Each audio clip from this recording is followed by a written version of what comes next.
আমরা আজকে আছি কুমিল্লা আন্তর্জাতিক বিমানবন্দরে। এই যেটা হচ্ছে রানওয়ে রানওয়ে তো আর এটা নির্মাণ হয়েছিল দ্বিতীয় বিশ্বযুদ্ধের সময় 1941 থেকে 42 সাল সময়কালে।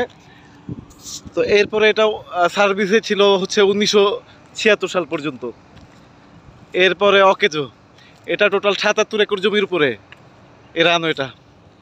এই যে ইপিজেডের পাশেই কিছুটা অংশ ইপিজেডের ফ্যাক্টরি হয়ে গেছে, বিশাল। এটা হচ্ছে রানওয়ে, ওইখানে হেলিপ্যাড,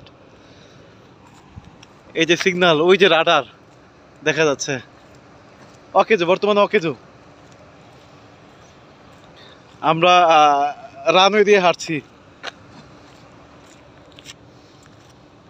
একেবারে পরিত্যক্ত। এইটা সার্ভিসে যাওয়ার আর সম্ভাবনা নাই, সম্ভবত হয়তো বা ডোমেস্টিক রুটে চলাচল করতে পারে বিমানগুলো, বাট এটা অতটা কার্যকর হবে না। আশেপাশে ভবন তৈরি হয়ে গেছে, তো ওই যে ভবন দেখা যাচ্ছে। ধন্যবাদ সবাইকে, আসসালামু আলাইকুম।